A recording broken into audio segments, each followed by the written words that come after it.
Hello guys, আজকে আমরা 2025 মাধ্যমিক পরীক্ষা ভূগোল আর দুদিন তোমাদের হাতে সময় আছে। আর তারপরে 11-এর সেকেন্ড সেমিস্টারের যে ভারতীয় জলবায়ু সেই চ্যাপ্টারের কিছু 2 মার্কের প্রশ্ন নিয়ে আজকে আমি হাজির হয়েছি। তো পেজটা লাইক করবে।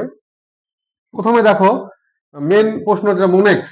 মোনেক্স কি? মোনেক্স কথা অর্থ হচ্ছে মনসুন এক্সপেরিমেন্ট, অর্থাৎ মৌসুমী বায়ুর গতিপথ, মৌসুমী বায়ুর আগমন, মৌসুমী বায়ুর স্থায়িত্ব এবং মৌসুমী বায়ু কোন রাজ্যে কতটা প্রভাব ফেলছে এবং মৌসুমী বায়ুর প্রত্যাগমন, এই যে মৌসুমী বায়ু সংক্রান্ত যে আলোচনা তাকে বলা হচ্ছে মোনেক্স। তাহলে কি কাকে বলে? মৌসুমী বায়ু সংক্রান্ত যে গবেষণা বা যে আলোচনা তাকে বলা হচ্ছে মোনেক্স। তোমরা এখানে লিখবে মোনেক্স এর মধ্যে মৌসুমী বায়ুর আগমন, মৌসুমী বায়ুর প্রত্যাগমন, মৌসুমী বিস্ফোরণ, মৌসুমী বায়ুর উপর জলবায়ুর প্রভাব, এই যে আলোচনা একে বলা হচ্ছে মোনেক্স। তারপরে বলছে কি মৌসুমী বিস্ফোরণ কাকে বলে? আমরা একটা ছোট্ট যদি ম্যাপ দেখি, তাহলে আমাদের প্রথম 1 জুন, জুন মাসের 1 তারিখে কি হয়, আমাদের আরব সাগর থেকে দক্ষিণ পশ্চিম মৌসুমী যে আর্দ্রবায়ুটা আছে সেটা আমাদের 1 জুন কিন্তু কেরালা রাজ্যে প্রবেশ করে। তারপরে 2 সপ্তাহ বা 3 সপ্তাহ, অর্থাৎ জুন মাসের তৃতীয় সপ্তাহে আমাদের প্রায় মধ্য ভারত এবং দক্ষিণ ভারতে 3 থেকে 4 দিন লাগাতার যে প্রবল মুষলধারে বৃষ্টিপাত হয় তাকে বলা হচ্ছে মৌসুমী বিস্ফোরণ। বিস্ফোরণ মানে কি? বোম ফাটানো একটা যেমন হয় সেরকমই। তো আমাদের এই মৌসুমী বৃষ্টিপাত যখন আমাদের জুন মাসের তৃতীয় সপ্তাহে মধ্য ভারত এবং দক্ষিণ ভারতের গোটাটা এলাকায় 3 থেকে 4 দিন লাগাতার যে মুষলধারে বৃষ্টিপাত ঘটায় এবং যার ফলে বন্যার পরিস্থিতি পর্যন্ত সৃষ্টি হয় তাকে বলা হচ্ছে মৌসুমী বিস্ফোরণ। এর মধ্যে আটা তোমাদের আছে প্রশ্ন, মৌসুমী ট্রাপ। ট্রাপ মানে হচ্ছে এই যে বৃষ্টিপাত হলো, লাগাতার 3 থেকে 4 দিন বৃষ্টিপাত হলো, হঠাৎ করে কিন্তু দম নেয়, রেস্ট নিচ্ছে। এই যে মৌসুমী বায়ু যখন হঠাৎ করে বর্ষাকালে কিন্তু ওই 3 থেকে 4 দিন যখন বৃষ্টিপাত হয় না, পুরো টোটালি বন্ধ থাকে, তাকে বলা হচ্ছে মৌসুমী ট্রাপ, মানে মৌসুমী বায়ু রেস্ট নিচ্ছে। তারপরে আমরা কি জানি, অক্টোবর মাসের প্রথম দিকে মৌসুমী বায়ু আবার প্রত্যাগমন করে, মানে ফিরে যায়। পরের প্রশ্ন, ভারতের জলবায়ুতে মৌসুমী জল ভারতের মৌসুমী ভারতের জলবায়ুতে মৌসুমী বায়ুর প্রভাব, অর্থাৎ এলনিনো। এই যে আমাদের ভারতের জলবায়ুতে এলনিনোর কি প্রভাব রয়েছে? অবশ্যই প্রভাব রয়েছে। এলনিনো কাকে বলে তোমাকে জানতে হবে। এলিনো হচ্ছে, এলিনো কথা অর্থ হচ্ছে দুরন্ত বালক।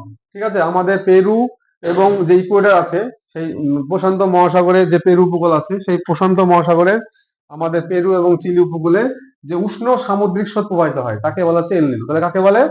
এলনিনো কাকে বলে যদি বলে, তোমরা বলবে পেরু এবং ইকুয়েডর এলাকায় যে উষ্ণ সামুদ্রিক স্রোত প্রবাহিত হয় তাকে এলনিনো বলছে। এই এলনিনো প্রত্যেক বছর হয় না, 2 থেকে 7 বছর অন্তর বা 5 বছর অন্তর এলনিনোর আগমন হয়। আর যে বছর ভারতে এলনিনো ঢুকে সেই বছর কি করছে, ভারতের জলবায়ুকে প্রভাব ফেলে। কি প্রভাব ফেলে? তাহলে বলতে হবে যে বছর এলনিনো ভারতের প্রবেশ করে সে বছর ভারতের জলবায়ুতে বৃষ্টিপাত হয় না বললেই চলে, কারণ মৌসুমী বায়ুকে, যেহেতু ওটা উষ্ণ সমুদ্র স্রোত, তাই না, এলনিনো যেহেতু উষ্ণ সমুদ্র স্রোত, ওর জন্য কি করছে, মৌসুমী বায়ুকে ঢুকতে বাধা দিচ্ছে। এর ফলে কি হচ্ছে, মৌসুমী বায়ু কিন্তু দেরিতে ঢুকছে। প্রথম পয়েন্ট।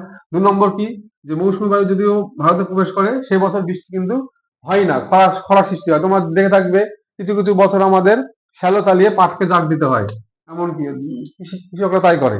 তো এলনিনোর প্রভাব সেটাই, যে বছর ভারতে জলবায়ুতে এলনিনো প্রবেশ করে সেই বছর মৌসুমী বায়ুর আগমনে ধীর গতিতে প্রবেশ করে এবং কি হয়, বৃষ্টিপাত কম হয়, ফলে খরা সৃষ্টি হয়। তারপরে কি বলছে, লা নিনা কি? তাহলে এল নিনো যেমন হচ্ছে দুরন্ত বালক, উষ্ণ সমুদ্র স্রোত, লা নিনা ঠিক তার বিপরীত। যদি পরীক্ষা আসে লা নিনা কি, তাহলে বলবে এল নিনোর বিপরীত অবস্থাকে বলা হচ্ছে লা নিনা। এর কথা অর্থ হচ্ছে শান্ত বালিকা। তাহলে এল নিনো মানে কি? দুরন্ত বালক। আর লা নিনা মানে শান্ত বালিকা। এল নিনো হচ্ছে উষ্ণ সমুদ্র স্রোত, লা নিনা হচ্ছে শীতল সমুদ্র স্রোত। এল নিনো যে বছর ভারতে প্রবেশ করে সে বছর খরা সৃষ্টি হয়, আর লা নিনা যে বছর ভারতে প্রবেশ করে সে বছর বন্যা সৃষ্টি হয়, ঠিক উল্টোটা। তাহলে এখানে তোমাদের পরীক্ষা যদি আসে ক্লাস 11-এর সেকেন্ড সেমিস্টারে এলিনো লানিনার পার্থক্য, তাহলে তোমার এই পার্থক্যটা লিখে দিবে। অবস্থান কিন্তু একই, কিন্তু বিপরীত সম্পর্ক। কাল বৈশাখী কি? কাল বৈশাখী মানে বৈশাখ মাসে আমাদের পশ্চিমবঙ্গের জ্যৈষ্ঠ মাসে বা বৈশাখ মাসে, ইংরেজি এপ্রিল মে মাসে বিকেল বেলায় যে বজ্র বিদ্যুৎ সহ ঝড় বৃষ্টি হয় এবং যার ফলে ব্যাপক ক্ষতি হয় তাকে বলা হচ্ছে কাল বৈশাখী। এই কাল বৈশাখীটার অপর নাম হচ্ছে নর্থ ওয়েস্টার। কেন? যেহেতু কাল বৈশাখী ঝড়টা আমাদের উত্তর দিক থেকে এবং পশ্চিম দিক থেকে আসে, ওর জন্য কালবৈশাখী বলা হচ্ছে নরথ ওয়েস্টার। বোঝা গেল? তাহলে কালবৈশাখী কাকে বলা হয়? ওর পাশাপাশি নরথ ওয়েস্টার। একই উত্তর বর দই ছিলা। আসামে, আমাদের আসাম এই এলাকাটায় আসাম আছে দেখবা, ভারত উত্তর পূর্ব ভারতে বিকেল বেলায় যে কালবৈশাখী ঝড় হয় তাকে বলা হচ্ছে বরদই ছিলা। মানে কালবৈশাখীর অপর নাম কি আসামে? বরদই ছিলা। আম্রবৃষ্টি কাকে বলে দেখো। আম্রবৃষ্টি হচ্ছে আমাদের এই দক্ষিণ ভারতে যে তামিলনাড়ু রাজ্য আছে এবং অন্ধ্রপ্রদেশ রাজ্য আছে, এই এলাকাটায় মার্চ এপ্রিল মে মাসে যে বৃষ্টিপাত হয় এবং যে বৃষ্টিপাতের প্রভাবে কি হচ্ছে আমের ফলন ভালো হয়। অর্থাৎ আমের যে বোটাগুলো ওই বৃষ্টিপাতের সূচনায় আমটা ফলন ভালো হয় এবং বোটাটা শক্ত হয়। এক কথায় যে বছর আম্রবৃষ্টি ভালো হয় সেই বছর দক্ষিণ ভারতে তামিলনাড়ু এবং অন্ধ্রপ্রদেশ রাজ্যে প্রচুর পরিমাণে আমের ফলন বৃদ্ধি পায়। এই যে আমের ফলনটা আম্রবৃষ্টির জন্য বৃদ্ধি পাচ্ছে, চাষিরা উন্নতি লাভ করছে, একে বলা হচ্ছে আম্রবৃষ্টি। তাহলে কি বলবে? বলে দক্ষিণ ভারতে তামিলনাড়ু এবং অন্ধ্রপ্রদেশ রাজ্যে মার্চ এপ্রিল মে মাসে বৃষ্টিপাতের দরুন আমের ফলন যদি বেশি হয় তাকে বলা হচ্ছে আম্রবৃষ্টি। ঠিক তার পাশাপাশি চেরি ব্লসম। চেরি ব্লসমটা কি হচ্ছে? এখানে তো আম চাষ গেল, এবার চেরি ব্লসমে হচ্ছে কি কর্ণাটক রাজ্যে, এই কর্ণাটক রাজ্যে আমাদের এখানটায় আছে, তাহলে কর্ণাটক রাজ্যে ওই মার্চ এপ্রিল মাসে যে বৃষ্টিপাত হচ্ছে সেই বৃষ্টিপাতের দরুন আমাদের কি হচ্ছে কফি চাষটা ভালো হচ্ছে। যে কফি চাষটা যখন ভালো হয় তাকে বলা হচ্ছে কি চেরি ব্লসম। তারপরে লু কি? লু হচ্ছে একটা উষ্ণস্থানীয় বায়ু।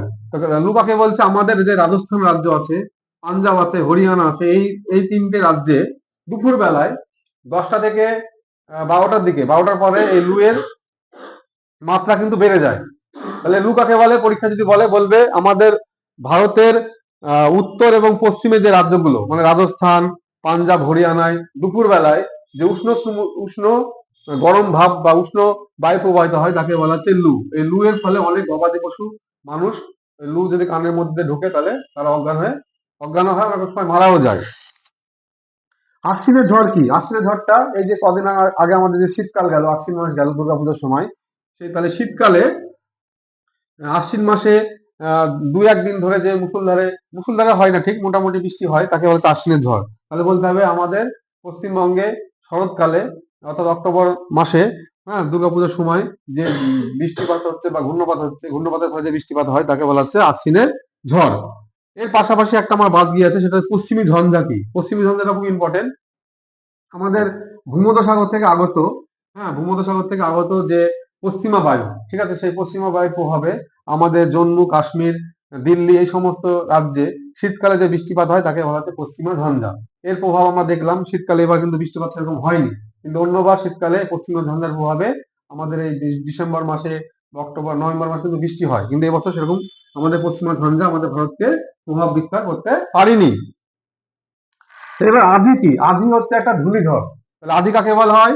আমাদের পাঞ্জাব রাজ্যে বিকেল বেলায় লু যেমন দুপুর বেলায় প্রবাহিত হয়, তেমনি আমাদের এই আধিটা হচ্ছে আমাদের পাঞ্জাব, রাজস্থান এই এলাকাটা শুধু বালি আর বালি।